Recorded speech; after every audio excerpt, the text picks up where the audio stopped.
En las batallas más grandes de la historia de la Tierra han habido objetivos bien definidos. Por ejemplo, Alejandro el Grande, su objetivo era abarcar más territorio para el imperio de los griegos. Hitler, uno de los objetivos era crear una raza superior, por eso eliminó a las razas que él consideró que no eran apropiadas. Pero en la batalla divina es increíble, paradójicamente el objetivo es la paz.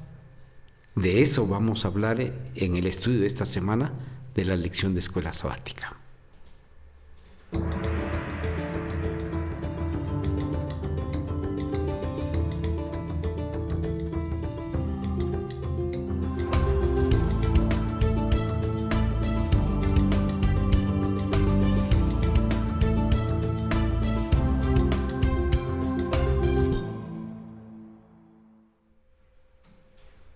Qué bueno es saludarlos una vez más, apreciados amigos y hermanos, que en esta oportunidad, a través del canal TV Digital Conexión 7, se presentan estos programas del estudio de la cartilla de la escuela sabática. En esta oportunidad está el pastor Rudy, una vez más con nosotros. Sí, queremos agradecer también, es increíble, esta semana fue sorprendido porque alguien me llamó de los Estados Unidos y me dice, pastor, yo me conecto a Conexión 7, qué interesante. Qué bueno. Saludamos entonces a todos los que se conectan a nuestro canal y esperamos que podamos apoyarlos en este estudio maravilloso de la lección de escuela sabática y que todos crezcamos espiritualmente, porque ese es el objetivo. Así es. Así que disfruten con nosotros al estudiar la lección número 13, Haciendo la Paz. Qué paradójico. Al final de toda esta batalla habla de la paz. Pero vamos a ver qué dice nuestro texto de introducción de la lección de escuela sabática. Dice, un ejército en batalla se confundiría si se debilitaría a menos que todos trabajaran en conjunto. Si los soldados representaran sus propias ideas impulsivas, sin referencias a las posiciones ni al trabajo de los demás, serían una colección de átomos independientes. No podrían hacer el trabajo de un cuerpo organizado. Por eso, los soldados de Cristo deben actuar en armonía. No hay que apreciarlos por sí solos. Si hacen esto, el pueblo del Señor, en lugar de estar en perfecta armonía, de tener el mismo sentir, el mismo propósito y de consagrarse a un gran objetivo, notará que sus esfuerzos son inútiles, que ha desperdiciado su tiempo y sus capacidades. La unión hace la fuerza. Incluso si pocas almas convertidas actúan en armonía, con un gran propósito y bajo una sola autoridad, lograrán victorias en cada enfrentamiento. Esta cita es preciosa. Nos dice claramente que debemos estar unidos para esta batalla, de la que hemos venido hablando, porque la semana pasada hablamos de la gran guerra, la gran batalla cósmica, ¿verdad? Y ahora viene Pablo aquí, dice que tenemos que estar unidos para enfrentarnos a esta batalla. Y eso es correcto, porque un ejército dividido existe la anarquía. Y la anarquía es desorden. Y el desorden es fracaso. Y el fracaso es destrucción. O sea, perderíamos la guerra.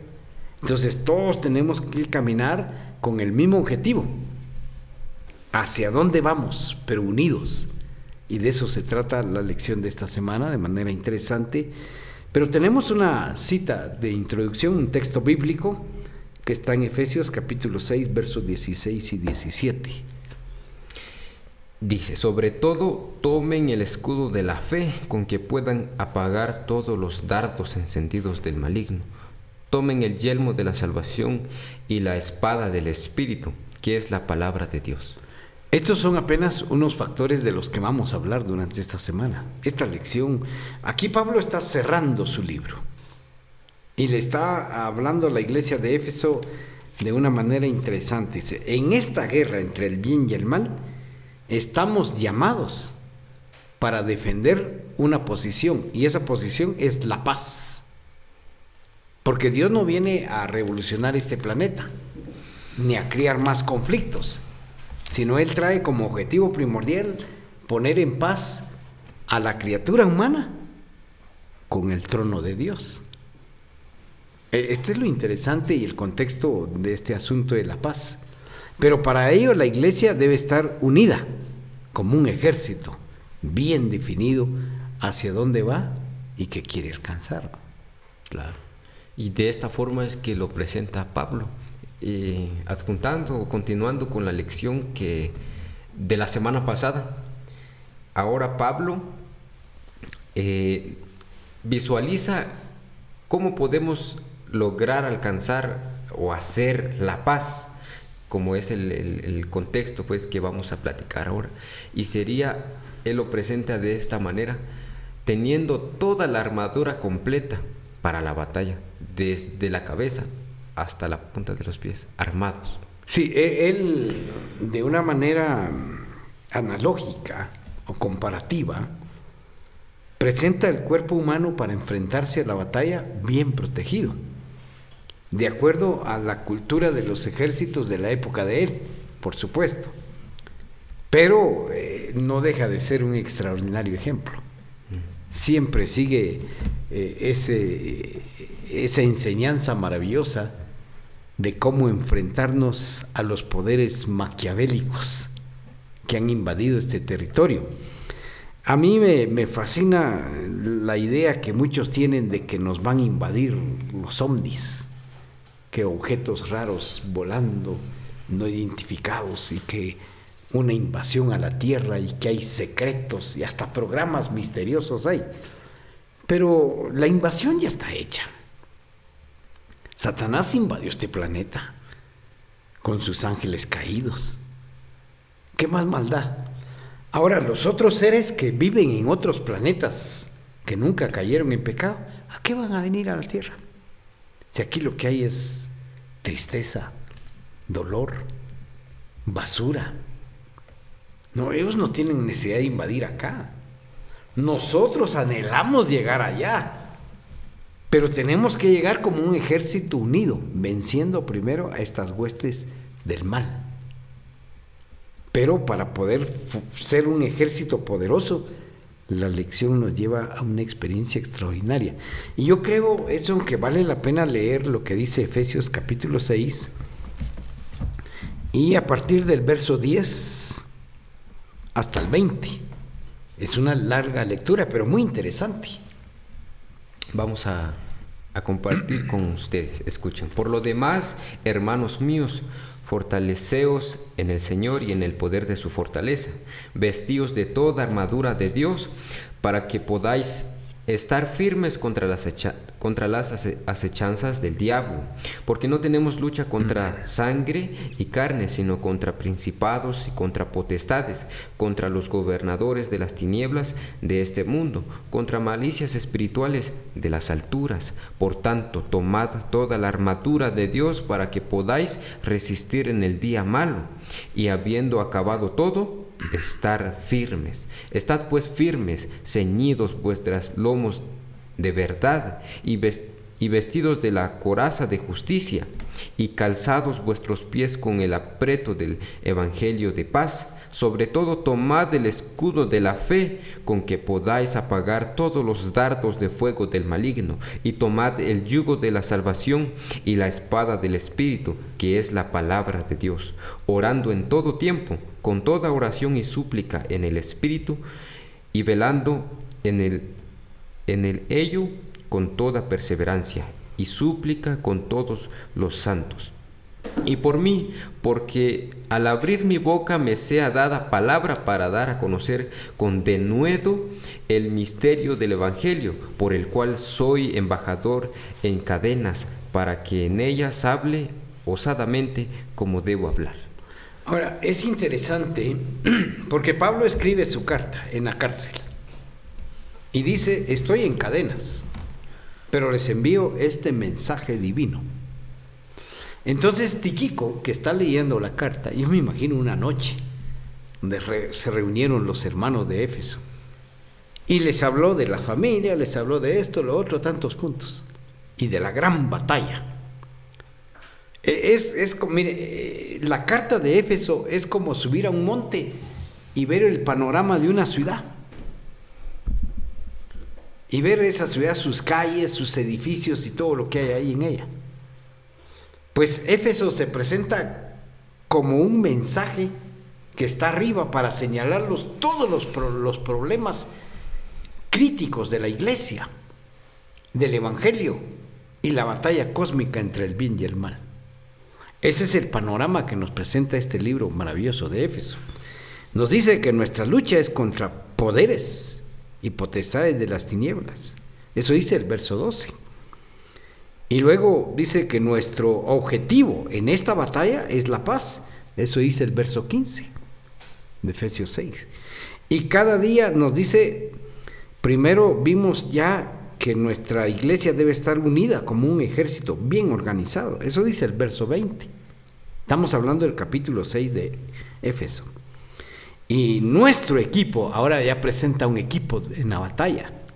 Dice, una armadura de Dios. El verso 11 y 13 mencionan eso. O sea, no vamos vayan pues y a ver cómo salen. No, nos presenta un equipo para enfrentarnos a esta batalla. Me encanta este capítulo. Entonces, en ese equipo ya viene el día lunes, el día martes, nos presenta todos los aspectos de ese equipo. Y el primero de ellos dice, el cinturón de la verdad, verso 14. La iglesia se presenta ante el enemigo como Jesús en las tentaciones. Escrito está Satanás. Y la verdad solemne es la palabra de Dios. La única manera de vencer al mal, doctrinalmente y todo lo que se requiere, es con la verdad de la palabra de Dios, no con argumentos humanos. Entonces, el primer factor dice, ponte el cinturón de la verdad. El verso 14. Ya si tiene uno el cinturón de la verdad, yo voy seguro. No con argumentos míos, no con argumentos mentirosos, no con técnicas humanas, sino con la verdad de la palabra de Dios venida de Él. ¿Cómo te parece tomar ese cinturón de la verdad?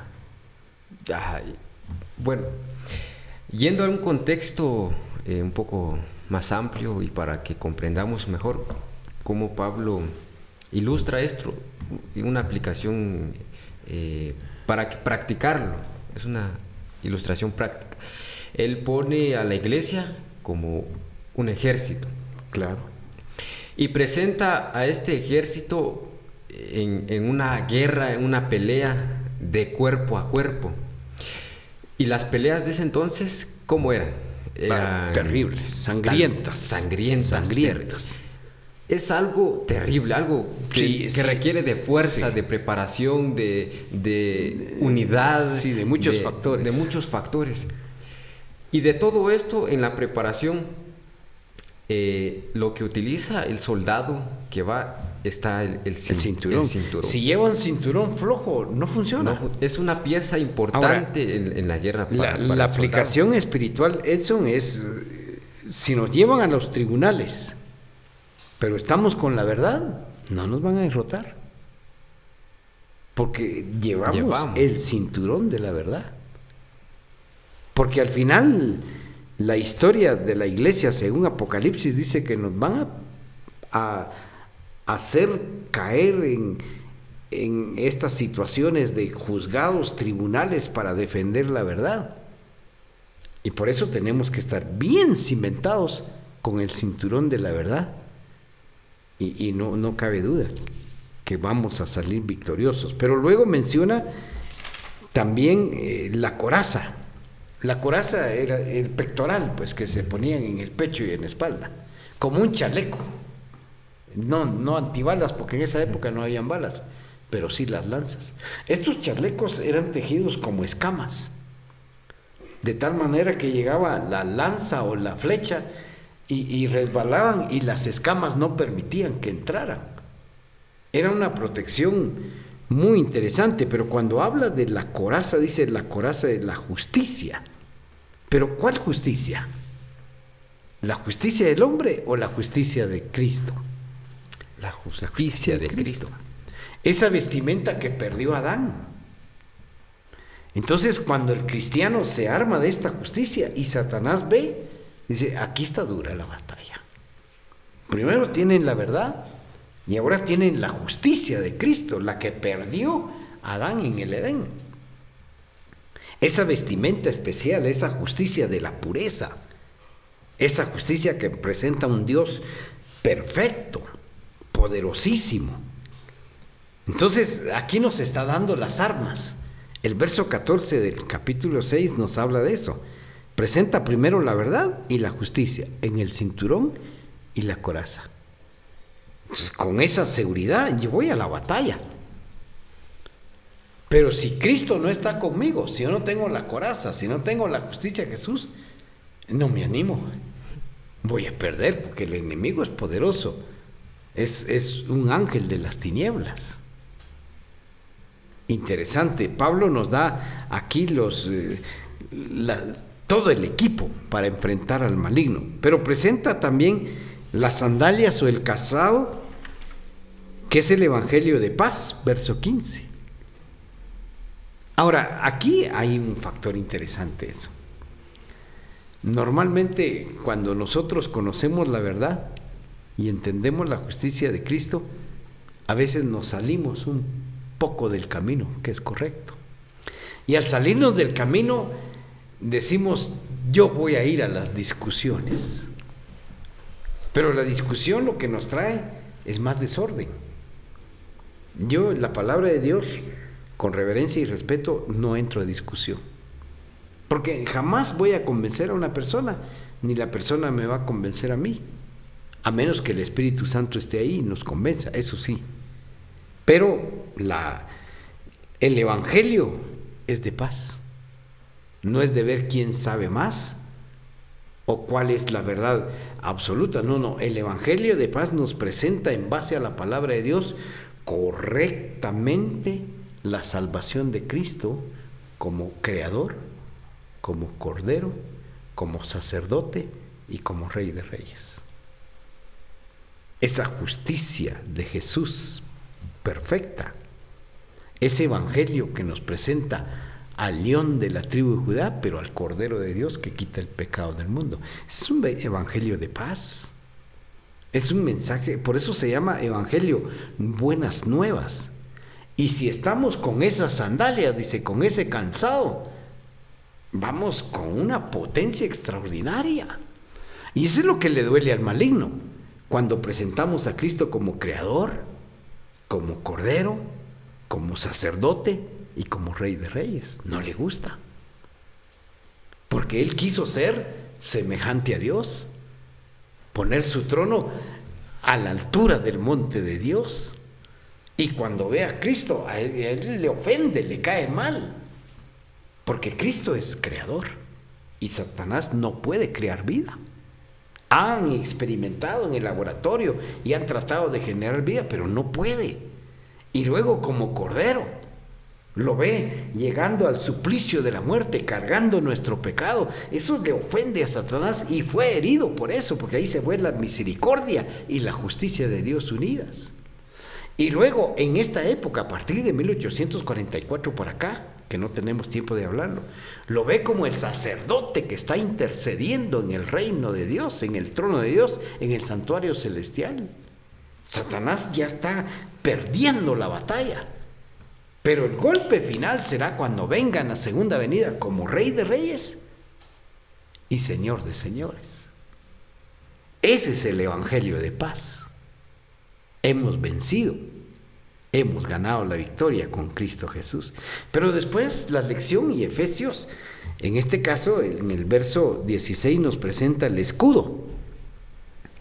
Y el escudo dice que es la fe en Dios, la fe a Dios. Porque muchos dicen tener fe, pero la fe es hacer lo que Dios nos pide. Eso es obediencia. Pero tener fe y no obedecerlo, esa no es fe. Entonces el buen cristiano, el buen miembro de una iglesia unida, una iglesia que está en una batalla final, debe tener una fe firme a Dios. Aceptar lo que Él pide y hacer lo que Él nos pide. obedientes a nuestro Señor. Esa iglesia es linda. Y en el verso 17 dice el yelmo o el casco, pues, de la salvación. Esto es interesantísimo. El casco protegía hasta solo la nariz y los ojos quedaban más o menos, pero de ahí era un casco con bisagras que protegían los pómulos y parte de la boca. La mayor parte. Sí, entonces la salvación nos protege de cualquier atentado de Satanás. La verdadera salvación. Porque hay una falsa salvación también, eso. Y de eso tenemos que cuidarnos. Han criado algunos parámetros para salvarse. Dice, tienes que hacer penitencias. Otros dice, está en el purgatorio y hay que pagar ciertos oficios para que salga del purgatorio. A veces me da miedo a mí cuando me dicen, hagamos un culto de consolación para la familia. Eso me suena más a pedirle a Dios que ayude al que se murió. No, el muerto ya está definido. La salvación ha sido tan perfecta que al morir, el que muere en Cristo ya la hizo. Y el que no murió en Cristo, pues no hay purgatorio. No, ahorita no hay fuego ardiendo, porque Lázaro cuando resucitó no venía quemado. Hasta después del milenio habrá un fuego. Y se dice eterno porque ahí se van a consumir todos y se acabará. Entonces, la salvación es un concepto que debe manejar bien esta iglesia unida como un solo ejército. Pero a veces hay teólogos que creen que están sobre la Biblia. Y no puede ser. La Biblia está sobre nosotros. Y nosotros tenemos que aceptar la palabra de Dios. Si no, es peligroso. Por eso dice, el casco de la salvación nos protege. Y viene Pablo y cierra en el verso 17 con la espada del Espíritu, el Espíritu Santo. Al final, hermano, cuando nos involucramos en un diálogo de la palabra de Dios y a veces se nos va cómo responderle a una persona que tiene sus inquietudes, pedimos la ayuda del Espíritu Santo. Y el Espíritu Santo nos ilumina.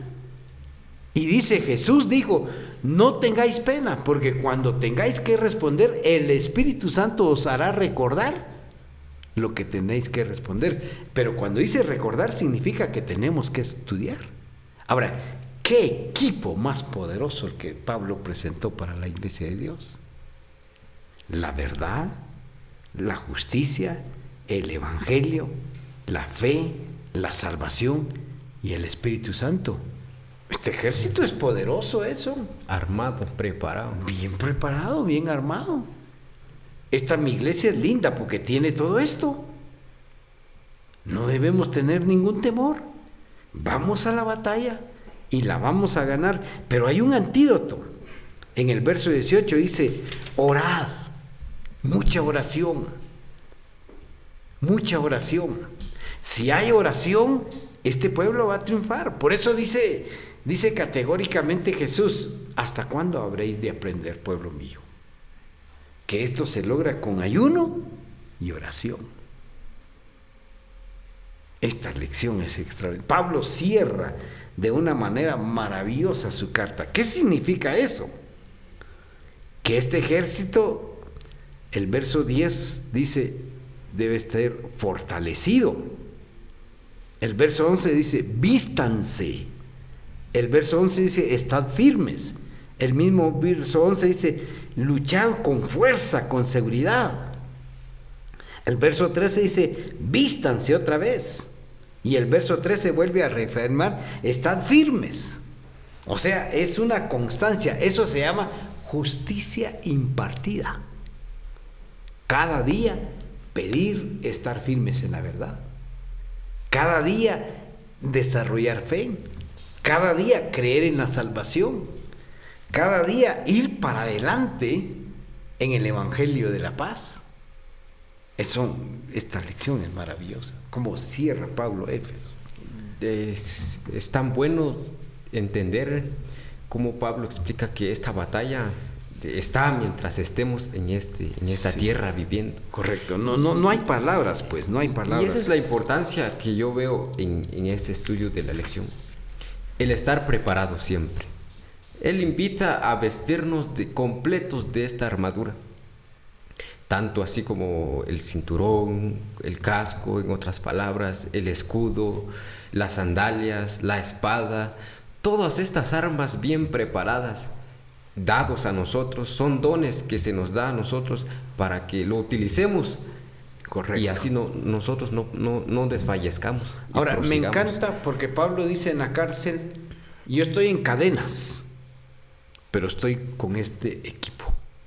Pablo tenía fe, Pablo oraba, Pablo tenía la verdad, Pablo tenía la justicia de Cristo, Pablo hablaba de la paz y de la salvación. Pues iglesia, concluyo con esto, aprovechemos esta armadura, pidamos el Espíritu Santo y alcancemos la victoria. Que Dios nos bendiga.